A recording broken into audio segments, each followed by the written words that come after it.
और आइए खबर दुनिया की में सबसे पहले बात करते हैं कनाडा की, जहां सियासी भूचाल बढ़ता नजर आ रहा है। वजह है ट्रूडो की सबसे प्रभावशाली और वफादार मंत्री मानी जाने वाली क्रिस्टिया फ्रीलैंड का अचानक इस्तीफा, जिसके बाद से कनाडा के प्रधानमंत्री ट्रूडो पर भी इस्तीफे के बादल मंडरा रहे हैं। एक वक्त में लोकप्रिय रहे ट्रूडो पुराने सहयोगी और विपक्ष के साथ साथ अब अपनी ही पार्टी के निशाने पर हैं।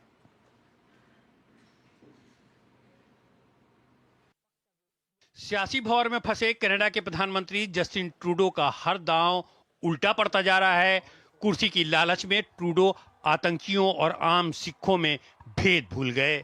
खालिस्तान समर्थक और न्यू डेमोक्रेटिक पार्टी के सहारे सरकार बचाने का प्रयास करने वाले ट्रूडो की हर जुगत के बावजूद कुर्सी बचती हुई नहीं दिखाई दे रही है। उप प्रधानमंत्री और वित्त मंत्री क्रिस्टिया फ्रीलैंड के इस्तीफे के बाद ट्रूडो पर कुर्सी छोड़ने का दबाव बढ़ गया है। दोनों के बीच अमेरिका के नवनिर्वाचित ट्रंप के संभावित टैरिफ लगाए जाने के मुद्दे पर मतभेद है। फ्रीलैंड की जगह अब पब्लिक सेफ्टी मंत्री डोमिनिक लेब्लांक को वित्त मंत्री बनाया गया है। फ्रीलैंड के इस्तीफे के बाद से सत्ता पर ट्रूडो की पकड़ काफी कमजोर हो गई है। अब पार्टी के अंदर से ही ट्रूडो के खिलाफ सुर बुलंद होने लगे हैं। कई विपक्षी दलों ने भी उनके इस्तीफे की मांग की है। ट्रूडो के सहयोगी रहे कनाडा के एनडीपी पार्टी के नेता जगमीत सिंह ने भी प्रधानमंत्री से इस्तीफा मांग लिया है।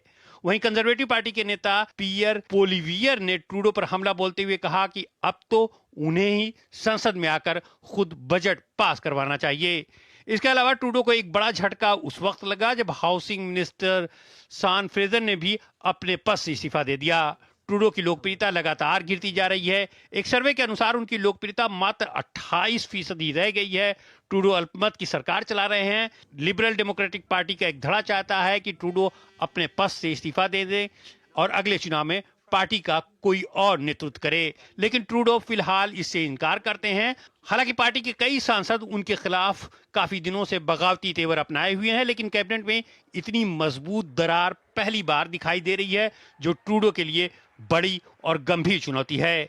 कई जानकार पार्टी नेतृत्व के लिए बड़ा संकट मानते हैं। फ्रीलैंड का आगामी चुनाव लड़ने की घोषणा ट्रूडो के खिलाफ बड़ा संकेत है। दोनों के बीच मतभेदों का मुख्य कारण ट्रंप की कनाडा पर 50% टैरिफ लगाने की योजना को बताया जा रहा है।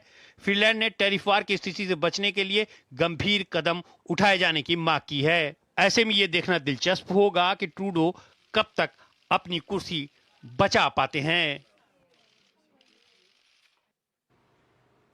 तो ट्रूडो किस तरीके से अपनी कुर्सी बचा पाएंगे या नहीं, क्योंकि अब उन पर भी कहीं ना कहीं ये जो संकट है ये मंडराता हुआ नजर आ रहा है। कनाडा में सियासी संकट और ट्रूडो जो है इसका सामना करने में अभी तक अगर देखा जाए कहीं ना कहीं बैकफुट पर नजर आ रहे हैं। इस पर हम चर्चा करेंगे और इसके लिए हमारे साथ खास मेहमान जुड़े हैं। आपको बता दें, पूर्व वरिष्ठ राजनयिक अनिल वाधवा जी हमारे साथ जुड़े हैं। बहुत बहुत स्वागत है आपका अनिल जी।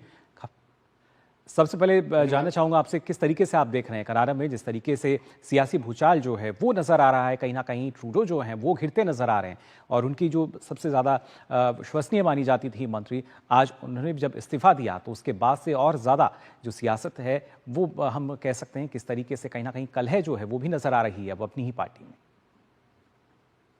जैसा कि आपने कहा, काफी दिनों से हम देख रहे हैं कि प्राइम मिनिस्टर ट्रूडो की जो मुसीबतें हैं वो बढ़ती चली जा रही हैं जी। और ये मुसीबतें उनकी ही बनाई हुई हैं, क्योंकि जो उनके सपोर्टर्स थे उनके साथ में उनके मतभेद एक के बाद आकर उभर रहे हैं।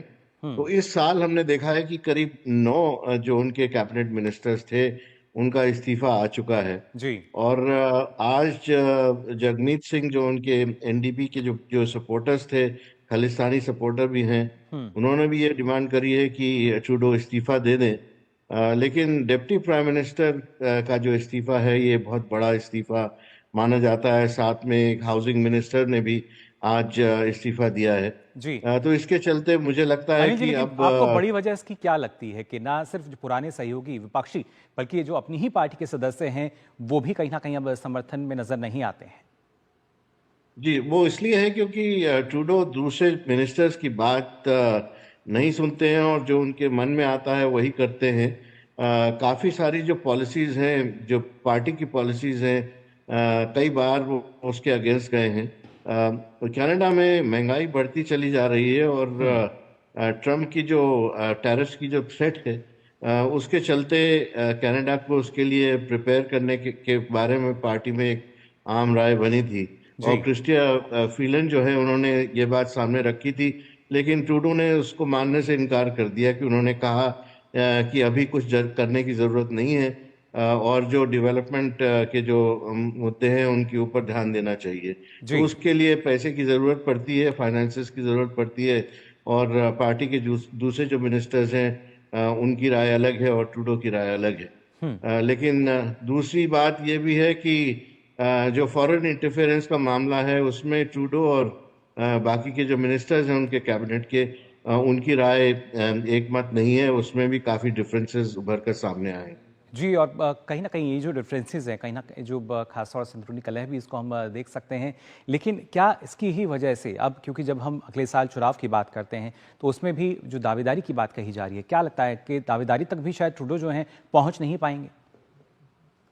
जी हाँ, वो मुश्किल मुझे लग रहा है, क्योंकि काफ़ी दिनों से ये तनाव चल रहा है उनकी और दूसरे पार्टी के जो मेंबर्स हैं उनके बीच में। और टोटल जो 50 कम से कम उनके सपोर्टर्स हैं वो उनसे अलग हो चुके हैं पिछले कुछ दो या 3 सालों में।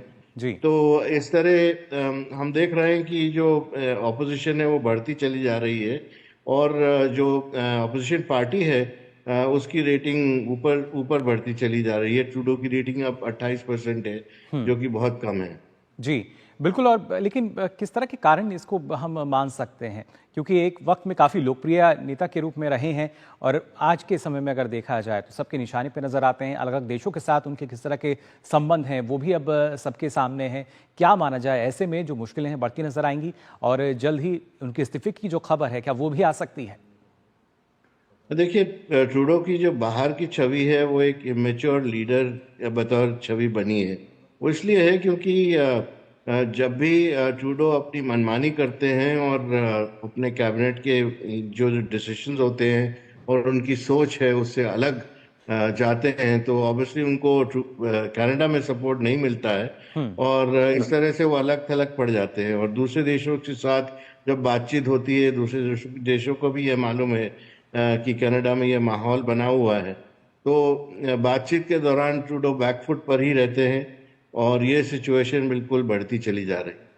जी, बिल्कुल। और अब क्या माना जाए, आने वाले समय में भी कहीं न कहीं बैकफुट पे नज़र आएँगे, क्योंकि अलग-अलग जो मुद्दे हैं, फिर चाहे अलगाववादियों की बात की जाए, कट्टरपंथियों की बात की जाए, जिस तरीके से कहीं न कहीं उनके समर्थन में भी नज़र आते हैं, और उसके बाद जैसा आपने कहा कि एक मैच्योर के रूप में जो छवि है उनकी नज़र आती है।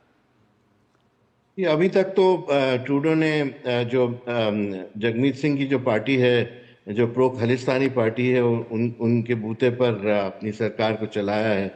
अब हम देख रहे हैं कि वहाँ से भी सपोर्ट खत्म हो चुका है। तो आगे चलकर ट्रूडो के लिए बहुत मुश्किल है ये कंटिन्यू करें, जी। और इन पर बहुत दबाव पड़ेगा।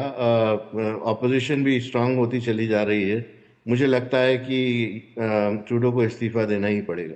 जी, बिल्कुल। और ऐसे में जब अगर बात करते हैं कंज़र्वेटिव पार्टी की, उनकी तरफ से जो तमाम मुद्दे उठाए जा रहे हैं, और ख़ास तौर से ट्रंप का जो टैरिफ की अगर हम बात कर रहे हैं, जो कि मुख्य मुद्दा ख़ास तौर से इन दिनों दिख रहा है कनाडा में, क्या उसको लेकर भी कहीं न कहीं जो पार्टी है वो बैकफुट पर नज़र आएगी, और पकड़ जो है शायद उसी वजह से नहीं बना पा रहे हैं ट्रूडो भी?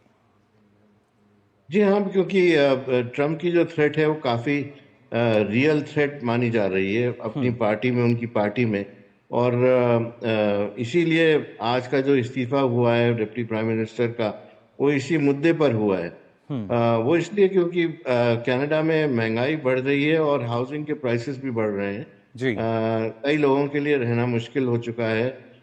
तो जो उसके उनके उनके कॉलीग्स हैं उनके उनके कैबिनेट में, उन्होंने कई बार ये कहा है कि अपनी बेल्ट टाइटनिंग करिए और आगे चलकर एक प्रूडेंट फिस्कल पॉलिसी अडॉप्ट करिए। हुँ। जबकि ट्रूडो सोचते हैं कि उनके सर्वाइवल के लिए ज़रूरी है कि पॉपुलिस्ट मेजर्स आगे बढ़ाए जाएं। जी। तो वो अपने नज़रिए से इसको देख रहे हैं, लेकिन बाकी लोग उनको कई बार बता चुके हैं कि ये इस तरह की नीतियां आगे के लिए अच्छी नहीं रहेंगी, हुँ। और पार्टी के लिए भी अच्छी नहीं रहेंगी। जी, और क्या अनिल जी, इन्हीं नीतियों का जो असर है वो हम देख सकते हैं, जो भारत और कनाडा के बीच जो संबंध अब जिस तरह के हो चुके हैं, एक वक्त था किस तरीके से जो संबंध देखे जाते थे, लेकिन आज के समय में जो स्थिति है, क्या उन्हीं नीतियों की वजह से आप देखते हैं?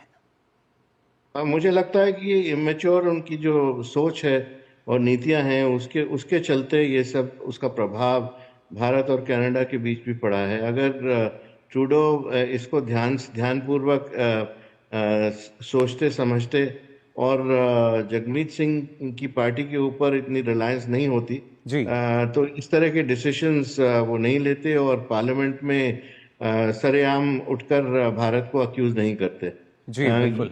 ये कुछ ऐसे मुद्दे हैं जो आपसी बातचीत से सुलझाए जा सकते हैं, लेकिन उन्होंने पार्लियामेंट में जाकर एक बहुत बड़ी गलती करी है, मैं सोचता हूं, और भारत और कनाडा के जो बहुत अच्छे रिश्ते थे उनको कई सालों के लिए पीछे धकेल दिया है। जी, और सीधे तौर पे अगर देखा जाए कहीं न कहीं अपनी बयानबाजी की वजह से ही जिस तरह के फैसले लिए गए, उनकी वजह से ही ट्रूडो जो हैं बैकफुट पर फिलहाल नज़र आ रहे हैं। अनिल जी, आप लगातार हमारे साथ बने रहिए। ये तो बात तो हमने की यहाँ पर कनाडा को लेकर किस तरीके से जो परिस्थितियाँ हैं वो कनाडा में बनती हुई नज़र आ रही हैं और ट्रूडो जो है कब वो इस्तीफ़ा दे